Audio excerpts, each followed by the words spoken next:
Anchor is the easiest way to make a podcast. Anchor gives you everything you need in one place for free, which you can use right from your phone or computer. Creation tools allows you to record and edit your broadcast so it sounds great. And they even distribute your broadcast for you so that it can be heard everywhere. Spotify, Apple Podcasts, and Google Podcasts. So make sure you download the Anchor app or go to anchor.fm to get started.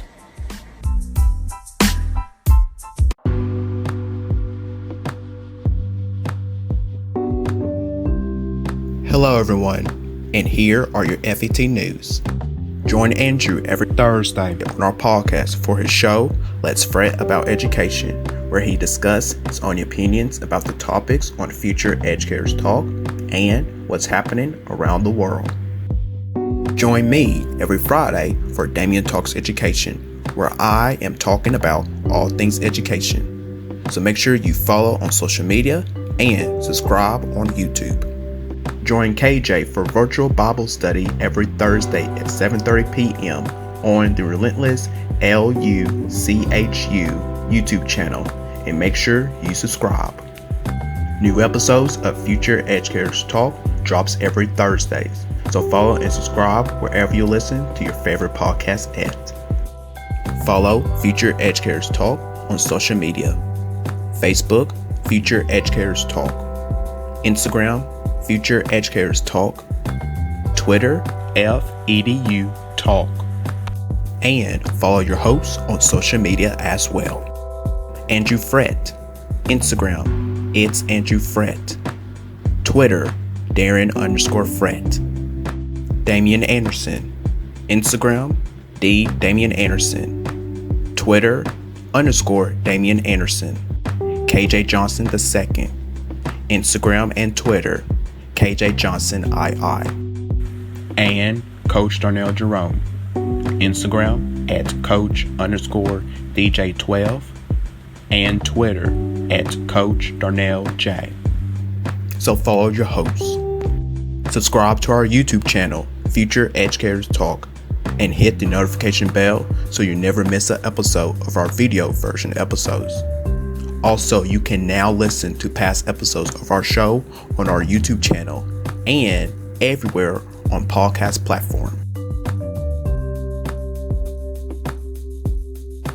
Welcome to Future Educators Talk with your hosts, Andrew FRETT, Damian Anderson, KJ Johnson II, and Coach Darnell Jerome. Now, let's talk education because FET starts now.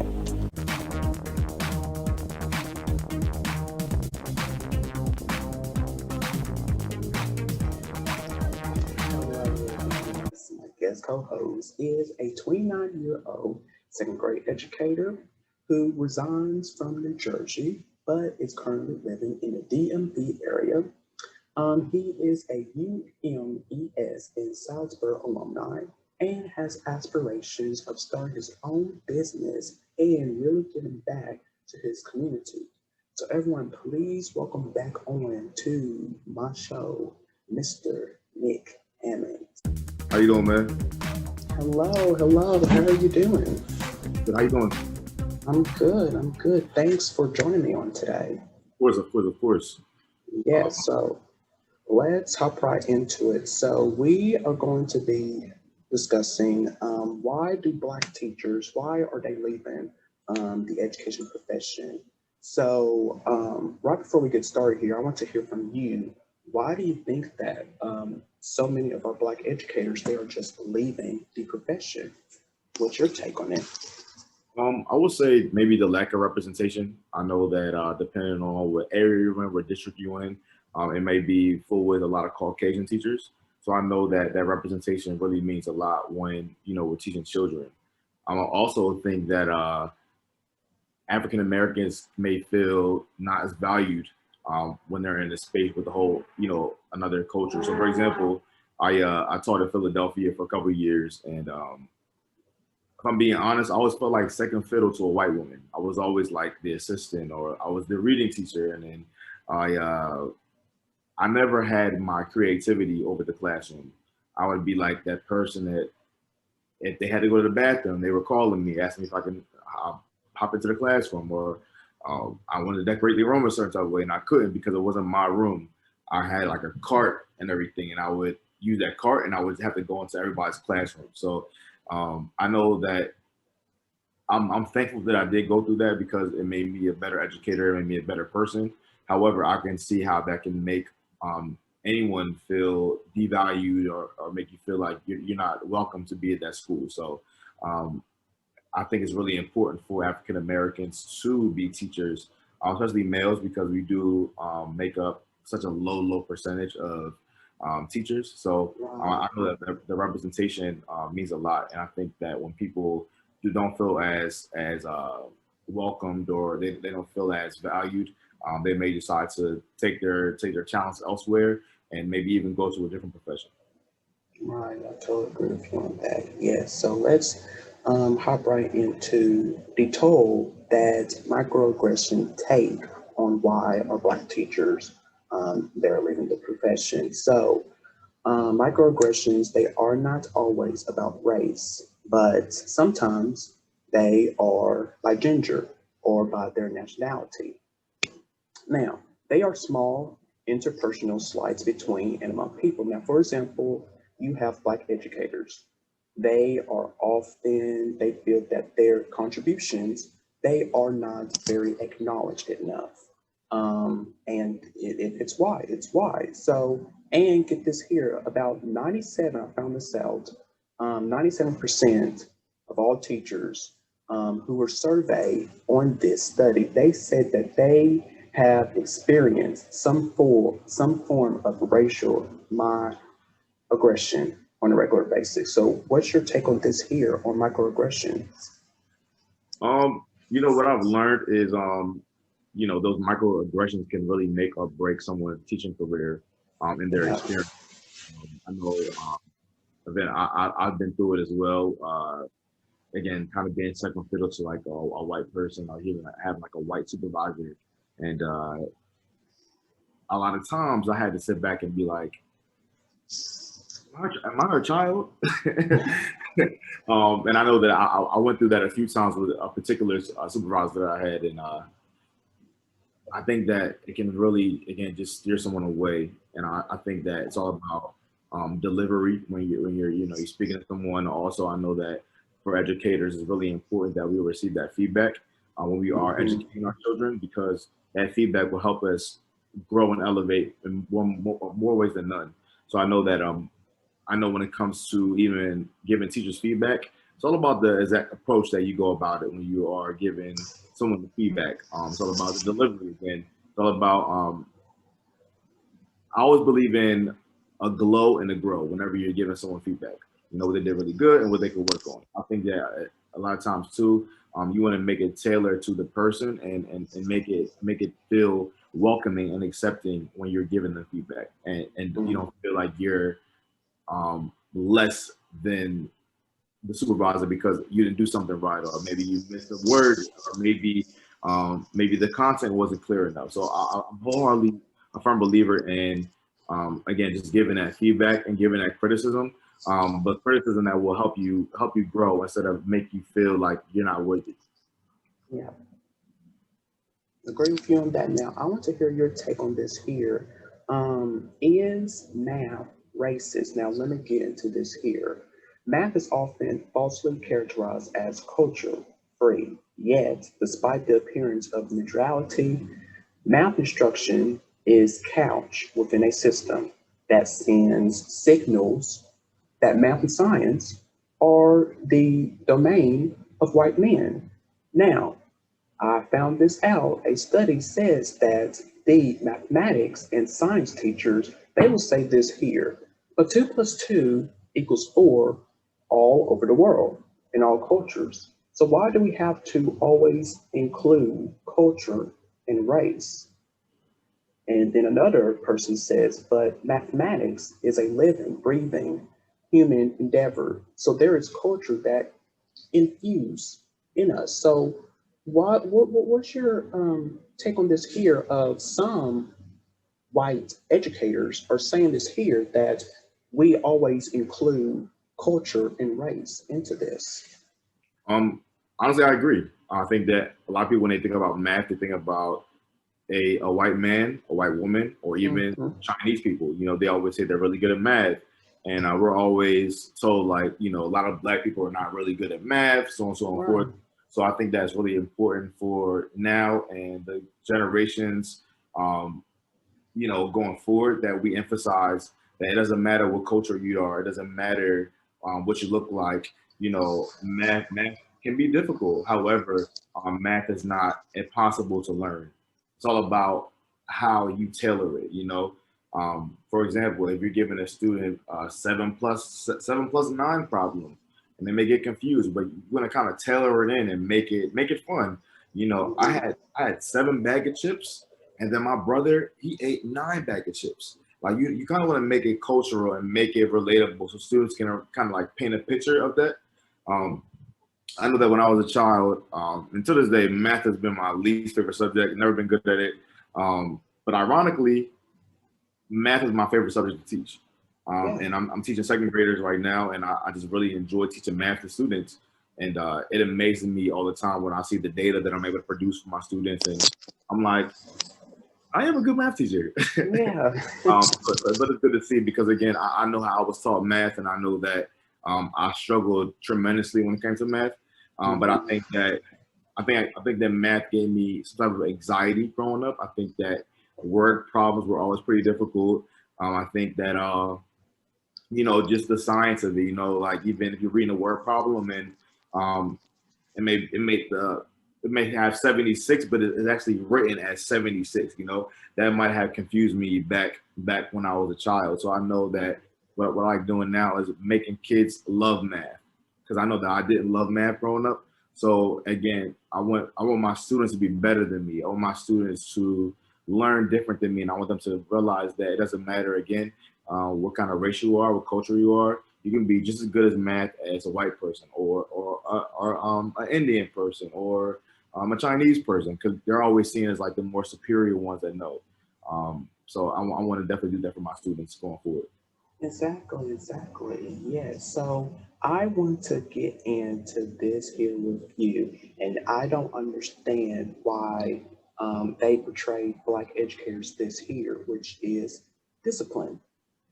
So Black teachers also experience burnout because they are often expected to take on additional responsibility due to their perceived connection with their students of color. So why do you think they they see us as the disciplinarian, and they cannot do the work themselves? They always have to come to us and let us fix the problem for them. I just don't understand that. Basically, can you answer that for me? Because that just makes no sense. Why they always have to come to us to solve Yeah. their problems? It makes no sense to me. Honestly, I wish I could give you that answer, because to this day I don't know. And I'm gonna always go back to my old school. Um, I was working at a school where I was the only black male educator. However, there were black males inside the school. However, they were only for deans of behavior. Um, so I don't think that students took them seriously as being teachers, because they weren't. You know, they were just for disciplinary issues, or if the kid is acting out, they can go with the dean, and then they'll come back to the classroom. So again, for the generation now and going forward, I want that mold to be broken, and to know that black people should not be used as a disciplinarian, and someone that and it deals with behavior. You know, um, I think that they automatically place black men in these roles, because they know that, you know, kids will listen, right? And kids will listen, they will. I think that, like, look at on the reverse side. Say if you had a white dean and a black teacher, it doesn't work out. It doesn't work out. Um, but again, I want, for going forward, it's for black people to not just be seen as the one that's the enforcer for the behavior. I want for black teachers to be known as the ones that are giving the education and making an impact for years to come, because that's all education is about. It's about making an impact, and it's an everlasting impact. I think that a teacher's job is never done. and Right. the mark that we make will always be around. You know, I think back to when I was a kid. I still remember some of my elementary school teachers. They might have forgot about me because that was such a long time ago, you know. But I truly feel like a teacher's mark is forever. A teacher's job is never done. Um, so I went for schools, and I went for different programs to not just place Black people inside a disciplinary position, because we're worth a lot more than that. Yes, absolutely sure are. Now, I don't know if you heard about this today, actually, of what happened to a 20-year-old Black man, Dwight Wright. A Black man was. I don't understand, like, what is it going to take for them to realize that this is not okay. Like, they can't keep on doing this. I just don't. And then they said that, I was reading the reports that saying that it was like accidentally, like they didn't know when they was pulling out, it was supposed to be a taser, but instead it was a gun. That just makes. What's your take on all this? How can we be better by this? I just don't. I'm at this point. I'm just done because I keep seeing this. Sorry, go ahead. It baffles me because Black people are so beautiful. Black Right. people are strong and powerful. I mean, look at sports, look at music, look at everything. We are at the top of the tier. Like, you have basketball, football, you have music, you have fashion. Honestly, we are the top people. I think that Black people intimidate white people. I don't know why, um, but I also think that the uh, the killings and the police. I think that it goes down to how someone was raised. People were raised in a different type of generation, and we're seen as the more violent people. It's interesting because I think maybe a few months ago, I saw the tweet, and it was like, Google a um, Google a Black man, like Black teens. Mhm. I Googled it, and it was all mug shots that popped up, right? But then you Google a white teenager, and you see all these kids smiling, and it's like, wow, that's what society has painted out to be. So I know for myself, I have to go harder every single day to make my mark. And I'm just so blessed at where I live right now. I live in the DMV area. I'm so blessed that my school has no racism whatsoever. I have a lot of Black male teachers, and there is some white teachers as well. But I can sense the how genuine they are, how they love our children. But then you go some places, and again, it depends on where you are. Where race is really really a problem, and you know, I've experienced racism maybe like once in my life, and it wasn't a good feeling. It wasn't a good feeling at all, because I don't think I look intimidated at all. And especially I uh, I thrive myself on being great. So it's just a shame that Black people are automatically attacked, and it's a shame to see. So earlier today, I watched something on Netflix, and I'll tell you the name of it. It's called Two Distant Strangers. And if anybody has the time, go check it out. It's like 30 minutes long, and I'm not gonna spoil it. However, it's such a powerful film, and it's so short, but it just goes to show how Black people are constantly always just discriminated against or attacked, spoke so low of, but then you know, Black people are, again, we're so talented. We are beautiful inside and out. And honestly, I don't think that will ever stop as far as what these cops are doing. I don't think that will ever stop, because some people really enforce that in their families. I know that growing up, my mom, my dad always emphasized on me not to be racist, not to be judgmental, not to discriminate people based on how they look, based on if they have a disability or not. So I know that I want people to have the same mentality as well. But again, I think it starts at home. It starts how you were raised as a child. I agree.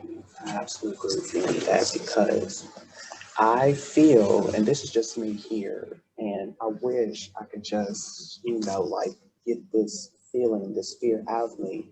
But every time that I leave my home, I'm like literally afraid. I'm like scared for my life because I am thinking that someone is actually watching me, someone's actually recording me, someone is actually, seeing what I'm doing, and they are just waiting at the right moment of time to come catch up to me and do whatever. Yeah, And that's like my fear. I wish I could just, just get rid of this, but I can't. This is how Black men have to live, sadly. It just is, and yeah, I just hate that feeling. it is. It's really sad, and we should never have to leave our homes and be in fear. Or hell, even Yeah, be at home and feel like right. someone is coming to get us. But what helps me when I worry about things too much is prayer. Honestly, and I know that Yes. I'm here for a long time, and again, when I'm here, I want to make a strong impact. And we're gonna be talked about. We're gonna be hated forever. So we just gotta continuously work hard and break the barrier and break the mold and go above and beyond to do the things that make us happy and take a stand and notice that like we are the best, and we're like as Black people, Black individuals. Again, we're going to continue being those role models for the next generation. And so, for me being a teacher, it's so important for me to tell my babies that you can be anything you want to be. I tell my students you're Black kings, Black queens, and give them that positive affirmation and that feel good words to know that it doesn't matter what you see on TV right now. It's not good. However, know that not all white people are bad people. Yeah. Not. But again, you do have a large percentage that are. So again, when my students are with me, I want to let them know that they are strong and they are powerful, and they no goal is too big for them to achieve. So thank you so much for joining me on today. I really appreciate you for returning back to my show. So thank you. So where can my listeners, again, and for the new ones, where can they follow you onto your social media platforms? Well, hey everybody, my name is Nick Hammond, and you can follow me on Twitter and Instagram at Mr_Big Dreams. But it's a 3 for the E. So I do want to change my name. I have had it for years, but it's been like that since college, so it's it's not going away. All right. So thank you again, and I will catch you very soon. So you take care of yourself. All right, chat soon. All right, have a good one. Yes. So until then, you guys take care of yourself and be blessed.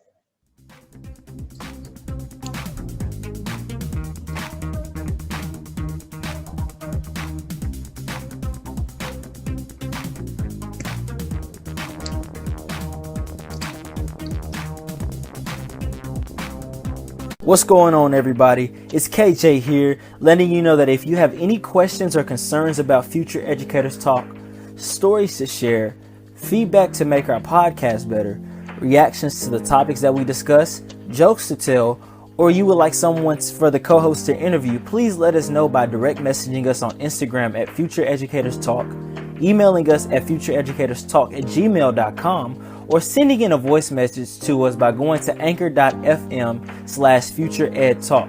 Click on the message tab to where you can record your question to us. Once again, we thank you for listening. Thank you for your continued support, and we cannot wait for you to tune in. Don't just listen to Future Educators Talk on your smartphone. Continue the conversation online. Like us on Facebook. Be a part of our conversation by telling us what you think of our episodes. Join us on Instagram for behind-the-scenes content. Follow us on Twitter to stay up to date with what's happening on our podcast. Subscribe to our YouTube channel and hit the notification bell so you never miss future episodes. And beyond, it's you who keeps Future Educators Talk going. So like, comment, share, subscribe, review, and connect everywhere with us you get social. So let's listen together.